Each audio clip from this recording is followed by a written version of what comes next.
रामकृष्ण लीला प्रसंग स्वामी शारदानंद जी द्वारा लिखित पाठ संख्या 241 गुरु भाव संबंधी अवशिष्ट बातें। श्री रामकृष्ण देव को अपने उदार मत का अनुभव। इस तरह दिव्य तथा साधारण इन दोनों भावभूमियों को से देखकर ही देश की वर्तमान हीनता, प्रचलित धर्म मतों का एक देशीपन, समस्त धर्म मत समान रूप से सत्य होते हुए भी तथा विभिन्न स्वभाव विशिष्ट मानों को विभिन्न मार्ग से अंत में एक ही लक्ष्य पर पहुंचा देने पर भी इस विषय में पूर्वाचार्यों की अनभिज्ञता अथवा देश काल पात्र की दृष्टि से अपप्रचार इत्यादि अभिनव महान सत्यों का श्री रामकृष्ण देव ने तीर्थादि के दर्शन से ही विशेष रूप से अनुभव किया था। उसके साथ ही साथ उन्होंने यह भी अनुभव किया था कि पूर्णतया एक देशीपन रहित, विद्वेष संपर्क शून्य उनका अपना यह भाव संसार के लिए एक अदृष्ट पूर्व वस्तु है। वह उनकी ही निजी संपत्ति है, उन्हें ही संसार में उस वस्तु को प्रदान करना होगा। समस्त धर्म सत्य हैं, जितने मत हैं उतने ही पथ हैं। इस बात को उन्होंने ही सर्वप्रथम अनुभव किया है। श्री रामकृष्ण देव को यह अनुभव होना। समस्त धर्म मत ही सत्य हैं, जितने मत हैं उतने ही पथ हैं। श्री रामकृष्ण देव के श्रीमुख से ही सर्वप्रथम इस महान उदार संदेश को सुनकर संसार मुग्ध हुआ है। हम में से अनेक व्यक्ति ही अब यह जानते हैं। संभव है कोई कोई इस प्रकार की आपत्ति करें कि पूर्व युग के ऋषि तथा धर्माचार्यों में से भी किसी किसी में कम से कम आंशिक रूप से इस उदार भाव का विकास देखा गया है, किंतु गहराई के साथ विचार कर देखने से यह विदित होता है कि अपनी बुद्धि की सहायता से प्रत्येक मत के कुछ कुछ अंश को काट छांट कर उसके भीतर उन आचार्यों को स्वयं जितना सार अंश दिखाई दिया था, उसी में एक प्रकार के समन्वय के भाव को खींच तान कर देखने तथा दिखाने का उन्होंने प्रयास किया है। श्री रामकृष्ण देव ने जिस प्रकार प्रत्येक मत के किंचन मात्र अंश का भी परित्याग न कर समान अनुराग के साथ अपने जीवन में प्रत्येक मत के अनुसार साधना में प्रवृत्त हो प्रत्येक के निर्दिष्ट लक्ष्य पर पहुंचकर उस विषय का प्रत्यक्ष अनुभव किया था, पहले किसी भी आचार्य ने इस तरह इस सत्य की उपलब्धि नहीं की थी। अस्तु, यहाँ पर इस विषय का विस्तृत विवेचन करना हमारा उद्देश्य नहीं है। इस समय हम पाठकों से केवल इतना ही कहना चाहते हैं कि बाल्यावस्था से ही श्री रामकृष्ण देव के जीवन में हमें इस उदार भाव का परिचय मिलता है, किंतु यह अवश्य है कि तीर्थ दर्शन कर लौटने के पहले तक श्री रामकृष्ण देव को इस बात की निश्चित धारणा नहीं हो पाई थी कि आध्यात्मिक राज्य में केवल उन्होंने ही इस प्रकार उदारता की उपलब्धि की है तथा पूर्व ऋषि आचार्य या अवतार रूप से विख्यात महान पुरुषों के द्वारा जन समाज में यह प्रचारित किए जाने पर भी कि एक एक विशेष मार्ग का अवलंबन कर लक्ष्य पर किस प्रकार पहुंचना पड़ता है।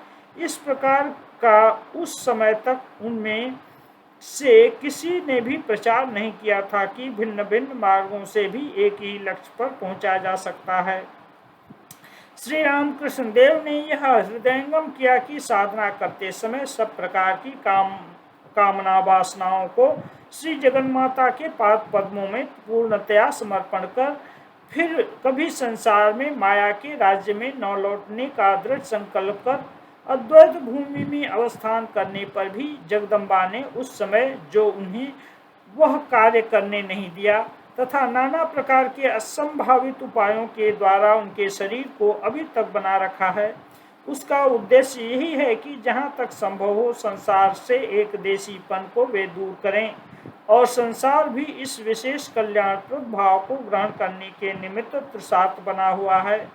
हम कैसे इस सिद्धांत पर पहुँचे हैं, पाठकों से अब यही कहने का प्रयास करेंगे।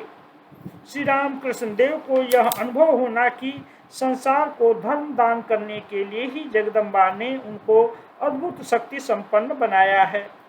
धर्म की उपलब्धि केवल कहने भर की बात नहीं, अपितु साधन सापेक्ष है। बाल्यावस्था से ही श्री रामकृष्ण देव की यह धारणा थी। साथ ही दीर्घकालीन अनुष्ठान के द्वारा धर्म संचय करने के पश्चात दूसरों के भीतर उसका संचार किया जा सकता है, अथवा दूसरों को वह वस्तु यथार्थता प्रदान की जा सकती है।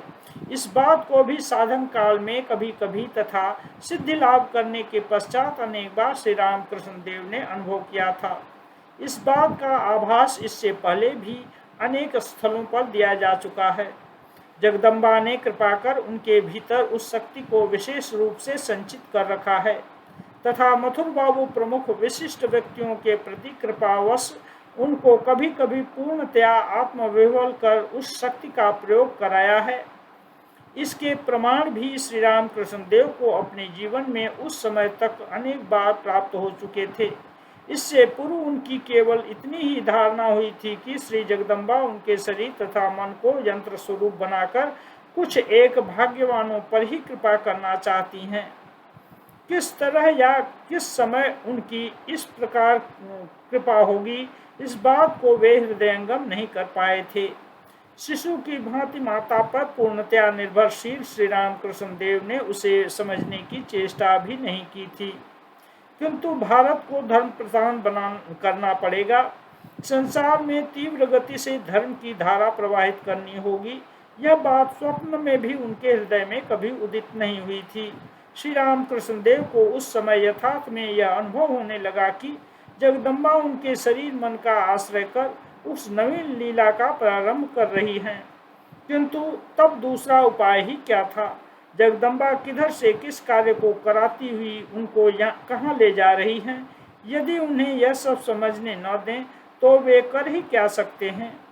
माँ मेरी और मैं माँ का, इस बात को सचमुच सदा के लिए कहकर वे तो वास्तव में ही जगदम्बा के बालक बन चुके थे।